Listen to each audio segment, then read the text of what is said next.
Je vais te raconter l'histoire de mon premier jeûne complet de 7 jours. Ce jeûne qui n'est pas seulement une absence de nourriture, mais qui est principalement une rencontre avec moi. Il se passe en 4 étapes: la réflexion, la préparation, le jeûne complet en lui-même, et puis la reprise et la suite. Nous sommes au 3e point, les facilités et les difficultés, les 7 jours de jeûne complet. Il faut que je te fasse un prérequis, parce que c'est intéressant de se rendre compte que chaque jeûne est différent. Tout dépend de là où tu en es dans ta vie, de qui tu es et de ton objectif. Moi, j'inscris ce jeûne dans le choix d'une vie de méditante. Je souhaite augmenter la conscience de mon rapport à l'alimentation tout en entretenant ma santé. Installée à la table de cuisine au 11e étage d'un immeuble à Liège, je suis réveillée depuis 3 heures du matin et on est lundi. Je commence mon 2e jour de jeûne. La journée d'hier a été très éprouvante. Les symptômes physiques étaient nombreux: état fébrile avec affaiblissement général, douleurs importantes au système digestif, douleurs musculaires, chute de tension importante, obsession pour la nourriture jusqu'au rêve, impossibilité de me concentrer dans la lecture ou dans le visionnage d'un film ou même dans l'écriture. Je suis restée couchée toute la journée, en alternant des périodes de sommeil, nombreuses, avec des périodes d'éveil. Le temps était à l'orage. Au moins 3 orages ont éclaté. J'espérais me mettre nue au soleil pour prendre des couleurs, mais surtout pour me renforcer, me nourrir de cette chaleur du soleil. Et comme je restais couchée la journée, mon esprit, mon cerveau était en plein questionnement. Pourquoi l'être humain se nourrit d'aliments solides très spécifiques alors que les aliments non solides ont des caractéristiques complètes? Pendant la journée, je comprenais pourquoi le jeûne était évité, avec tous les symptômes que j'avais. C'est bien simple, si je ne m'étais pas enfermée, entre guillemets, dans cet appart, ce serait si facile d'oublier toute la préparation, toutes les intentions et les objectifs, pouf, juste comme ça, par un réflexe malencontreux. D'ailleurs, c'est ce rêve qui a été fait cette nuit. Dans un réflexe malencontreux, au détour d'un meuble, il y avait 3 chics. Tout en parlant, je ne sais plus avec qui, il y en a une que j'ai commencé à déballer. Puis je l'ai mis dans ma bouche. Et puis un rejet, une sorte de réflexe d'expulsion est arrivé comme ça, dans mon rêve. Merde, je suis en train de jeûner. Je trouve assez fascinant que dans l'inconscience, jusqu'au plus profond du rêve, mon objectif y est inscrit. C'est vrai que mon esprit et mes émotions sont mobilisés vers ce but, surtout ces derniers jours, ce qui, au début, était très agréable. C'est un peu comme si je traversais la vie en contact avec mes proches, en étant la seule personne importante pour moi. J'aimerais que ça m'arrive plus souvent, parce que j'ai régulièrement la sensation de me mettre après les autres. 22h30. Voilà, la journée est passée, le soleil s'est couché. J'ai eu moins de douleur qu'hier, moins de chute de tension, moins de faim et moins de pensées obsessionnelles de nourriture. Je reste quand même en partie allongée. J'ai réussi à me concentrer assez pour lire un roman, une brique entière, et regarder 2 films. Par contre, je sens très nettement qu'une partie de moi reste toujours en vigilance. Je ne sais pas où je vais, c'est exact. Je doute quand même de tenir le coup. Enfin voilà, c'est l'ambiance du moment, l'interrogation et le tenir le coup. Jusqu'à présent, je suis loin de l'expérience mystique et de l'hyper-perception que j'avais imaginée. Je suis au contraire dans la matière, le dur, le ferme, le stade primaire. Ma copine Nanou qui m'a parlé de ces jeûnes et qui me le dit qu'elle fait 1 semaine par mois et que c'est une habitude, peut-être après une certaine répétition, eh ben, je suis loin de cette répétition. Donc je me rappelle l'information. Il paraît que c'est les 3-4 premiers jours les plus pénibles. J'attends patiemment que les heures tournent. Je regarde 1000 fois le réveil et j'attends impatiemment le coucher du soleil. Mardi, 3 heures du matin. C'est bien pour se lever, non? Quelques exercices parce que la position couchée prolongée depuis plus ou moins 3 jours me crée des engourdissements.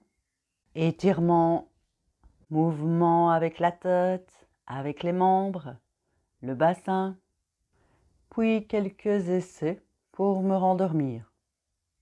Et puis décision, ok, c'est un nouveau jour qui commence, que vais-je faire? Je me mets à la recherche d'un bouquin qui me stimulera et surtout qui accaparera mon esprit pour que le temps passe. Je jette mon dévolu sur Marc Lévy. Je prends mon bain chaud et puis je vais commencer son roman. Début d'après-midi, je recommence quelques exercices. Cette fois-ci, mes exercices oculaires. Ils sont un peu plus difficiles à faire que les autres jours, en dehors du jeûne. En pensant ailleurs, je me dis qu'il y a quelque chose qui était détestable. C'était cette sensation de ne pas vibrer, la sensation d'être une sorte d'automate. J'ai envie de me sentir en symbiose avec les éléments. Mais là, le ciel ne me parlait pas, la Meuse majestueuse qui coule au pied de l'immeuble ne me parlait pas, les quelques rayons de soleil et les orages ne me parlaient pas. Je me sentais juste un automate. Par contre, ce matin et ce début d'après-midi, je me sens en complète résonance avec le ciel et en lien avec le soleil. J'ai même envie d'être dehors, promener, sentir l'air sur mon visage, sentir mon corps se mouvoir. J'ai besoin de renouer avec la vie intérieure, ça me réjouit. Réfléchir, sentir, mais aussi écrire, créer et pourquoi pas étudier. Je laisse poser pour aujourd'hui. Mercredi, 20h57. Et si les symptômes étaient plus psychiques que physiques? Et si je les prenais dans le symbolisme? J'attendais le vécu extraordinaire, la richesse de mon intériorité, ou la connexion spirituelle, ou la révélation du grand esprit. Et au lieu de cela, je me sens mourir. Si au niveau symbolique, c'était la mort d'une partie de moi. Le nettoyage non seulement de mon corps, mais aussi de mes blessures psychiques. Et dans ma restauration, le passage à la mort symbolique s'opère. Je peux me remettre avec humilité et confiance à cette sagesse corporelle. Je peux laisser partir ce que j'avais imaginé comme vécu et accueillir le vécu qui se présente. Après mon état de surprise, la réaction de tenir le coup, je peux me glisser dans ce vécu. Allez Patricia, prends le vécu qui est là, glisse-toi dedans, glisse. Parce que dans le fond, c'est aussi une forme d'ivresse, mais à un stade beaucoup plus avancé. Au stade de la saoulerie, je suis morte saoule. Encore 3 jours, puis un bol de bouillon, puis du bouillon et des légumes, puis du jus de fruits. Et à partir de mercredi prochain, je fais un repas normal. Oh là là, comme c'est long, comme c'est long. Je laisse poser pour aujourd'hui. Jeudi, 21h. Et ben voilà, le 5e jour de jeûne arrive presque à sa fin. La faiblesse et les malaises ont changé de forme. Maintenant, c'est mon cœur qui bat la chamade et c'est mon estomac qui se rebiffe quand je me mets debout. Bon, ça m'inquiète un peu. Pourtant, plus souvent qu'il est possible, je laisse mon corps faire son travail. Je m'abandonne à lui. Je me mets en contact avec ma foi, la foi que j'ai en la sagesse de réparation, celle que je possède et que tous les métabolismes humains ont. Il y a probablement beaucoup de toxines à éliminer. Et j'ai l'impression que c'est une sorte de combat qui se livre en moi, entre mon élan de survie primaire et mon système de restauration. Je n'ai pas de réponse à toutes ces questions. Il y a aussi un paramètre important, je perds plus ou moins 1 kilo par jour, ce qui me semble beaucoup, étant donné le peu qui me reste à perdre. Je laisse cela pour aujourd'hui. Vendredi, 20h30. Un peu de ma force est revenue et avec elle, le cortège de mes inquiétudes qui tournent en rond comme des obsessions. Je ne les vois pas souvent naître, mais au bout d'un moment, je sens que mon corps se tend comme la corde d'un arc. C'est une sorte de signal d'alarme. Je déteste mes obsessions. Je me sens bête, je me sens parfois malade mentale, arriérée, inconséquente. Et en disant ça, je me rends compte que dans le fond, ce sont moi les obsessions que j'ai qui m'accommodent, mais c'est plutôt le jugement que je pose sur moi. Allez Patricia, engage-toi le plus souvent qu'il t'est possible à les accueillir, au même titre que tu as accueilli tes crises d'angoisse.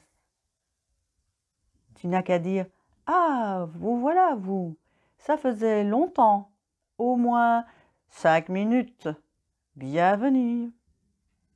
Et qui sait, peut-être ont-elles des choses à me dire. « Bonjour, vous avez quelque chose à me dire? Vous voulez attirer mon attention sur quelque chose qui m'échappe? » Je crois profondément à la régulation psychique, à la sagesse intérieure et individuelle. Donc, dans ce cadre, c'est évident qu'elles sont utiles, ces petites choses obsessionnelles. C'est simplement que je suis emportée par elles et que je ne pense pas à leur utilité. Je ne pense pas non plus à les écouter. Voilà, nous sommes vendredi soir, 6e jour de jeûne. La journée va se terminer. J'irai dormir, puis je décompterai les heures. Petite sattva. Samedi, 20h23. Eh bien voilà, j'y suis arrivée. 7 jours de jeûne. Waouh! L'école de la ténacité. C'est pas peu dire. Les douleurs, les malaises, l'affaiblissement, la faim, même si elle est fausse, les kilos qui s'envolent avec le corps qui ne sait plus comment se mettre dans sa nouvelle forme, la peur de l'accident. Mais les 7 jours sont passés. Ils sont passés. Ils sont passés. Je n'arrive pas encore à bien imaginer. Finalement, je me rends compte que je n'avais pas trop pensé à ces dernières heures du dernier jour. À cette sensation de voilà, c'est fait, j'y suis et je suis pas encore vraiment dans la reprise, mais il faut la préparer, il n'y a que quelques heures. Ma reprise est prévue à minuit parce que je ne souhaite pas passer une journée de plus. Il faut que j'aille au magasin chercher quelques victuailles et je vais me retaper pour pouvoir aller au magasin grâce à la diminution de l'autolyse. Et donc je mets quelques gouttes de citron dans mon eau. Et là, un soulagement me vient. Ah ouf, c'est fini. Ah enfin, je vais pouvoir dans quelques heures manger. C'est vraiment incroyable cette expérience de quelques gouttes de citron dans l'eau et voilà que je fais plusieurs longueurs dans l'appartement sans vertige, sans malaise. Je serais vraiment curieuse de savoir un jour quel est ce phénomène. Et je dois dire que ce dernier jour, ces dernières heures, sont quand même ceux qui ont été les plus extraordinaires, les plus spectaculaires. Voilà, cher ami, je te laisse avec cette histoire pour aujourd'hui. On se revoit avec la dernière étape, la reprise et la suite. Alors je voudrais t'encourager à suivre ton propre chemin. Si cela t'inspire, surtout, ne suis pas à pas mon chemin, mais crée le tien. Bientôt dans la prochaine histoire.